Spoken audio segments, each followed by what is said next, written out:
Hello everyone and welcome back to Kayla's Kitchen. Today we are going to be going over how I made my Star Wars gingerbread display. So as you may know, I love Star Wars. You might be able to tell by this shirt. Yeah, I really like Star Wars. And starting last year, I started a tradition where I make a Star Wars gingerbread display around Christmas. So last year I did a big display there was a big Star Destroyer and then a Millennium Falcon and some TIE Fighters and X-Wings, and that was super fun. But this year I decided to do another one, so now it's a tradition, so hopefully there will be one next year. So this year I decided that I wanted to do a Battle of Hoth scene from episode 5. So I knew that I wanted to do Echo Base and I wanted to do an AT-AT Walker. So let's kind of jump into what I did. So the first thing that I needed to do was draft out a pattern for all of the pieces. This definitely took a lot of thought into getting the pattern pieces because I wanted to make sure that the Walker and Echo Base were kind of proportional. Making Echo Base was actually fairly easy because it's essentially a bunch of half circles that you just have to make concentric and size down or anything. And for the smaller ones, I had cookie cutters that I could use. So that made Hoth Base fairly easy for drafting the actual pattern. But the AT-AT Walker is essentially a big weird box. And so making that pattern was a little bit more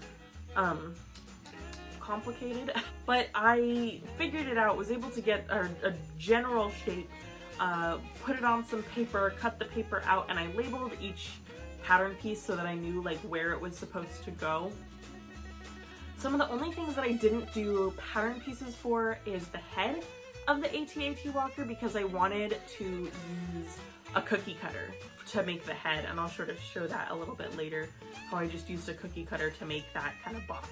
Also, just for little details, it was really easy to use some small circle cutters to make all the fine details and things like that. So we have all of our pattern pieces. Now it is time to make a ton of dough. So I made 3.5 batches of the Food Network gingerbread house recipe, and one recipe is enough for one gingerbread house. So you can imagine how much gingerbread I ended up with. So it was a lot of gingerbread, but you know, it's okay. I also did the baking in 2 days. I did Echo Base in 1 day and then the AT-AT Walker on day 2. That made things a lot less stressful. And I will also link the Food Network gingerbread recipe down below. Even if you just wanted to make gingerbread cookies or a regular gingerbread house, this recipe is super tasty, so I definitely recommend using this one, and it's also super easy to make. But basically, after you make the dough, you're just gonna roll it all out and cut out your pattern pieces. This is definitely the most time-consuming part of the whole process, but it's still pretty fun. For the head of the AT-AT Walker, I have a square cutter, and I was able to use that to cut out enough pieces that would make a box. And then I just used a small paring knife to cut the different pieces from that cookie cutter down to the sizes that would make this box the kind of irregular shape of the head of the AT-AT Walker. It's not completely perfect. There are other things that could have made this more 3D because it's not just a box, but I went for just this general box shape because it's close enough. And when something is close enough and you're making it out of gingerbread, you want to go with that because gingerbread is fragile. But after you have all of your pieces baked and cooled, you can get ready to assemble everything together. For Hoth Base, because it is a bunch of concentric half circles, I made one of the smaller middle pieces out of white chocolate to kind of save on some of the gingerbread because this piece wasn't really going to be seen, so making it out of white chocolate was just a little bit easier. And then essentially I just whipped up a batch of Wilton Royal Icing using their meringue powder and used that to just glue everything together. And then I used 2 circular cake boards from Wilton as well as the base. If I had square cake boards, I would have used that, but I didn't. So instead, I went with some circles. For the AT-AT walker, the first thing that I decided to do was decorate the actual sides of the main part, the body, the legs, everything, so that all of those details that I wanted to be on it were already there when it comes time to assemble. This makes assembly a lot easier, and it also makes decorating a lot easier because you're decorating onto a flat piece instead of onto a piece that is already standing perpendicular to your surface. So it makes it a lot easier to decorate it before you actually assemble. After decoration, it is time to assemble, but I let the decorations set for a little bit just to make sure that if I accidentally stuck my finger onto them, they weren't going to like go away or smudge or anything like that. So I let the decorations set. And then the first thing for assembling the AT-AT walker is, of course, setting up the main part of the body. And that actually went over fairly smoothly, getting the whole body just to stand up on its own. Unfortunately, one thing that happened is that one of my pieces of gingerbread for the big size was slightly bigger than the other. So that means that the top, like while the bottom is flat, the top is on a little bit of a slant, and we'll see how that became slightly disastrous later, but moving on from that for now. I also was able to put together the head and add on any extra accent details, and then I left the whole thing. So basically I had the body, the head, and the legs, and this sort of like main structure piece that I was going to use for helping to attach the legs, but you'll see why I didn't in a second. So everything's ready, and now it's time to start setting this up in the display area.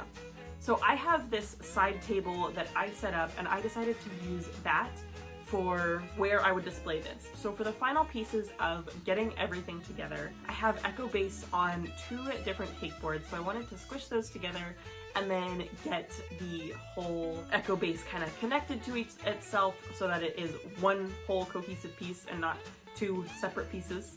And this is when disaster struck. So Echo Base, it's all together, it's set, everything's good.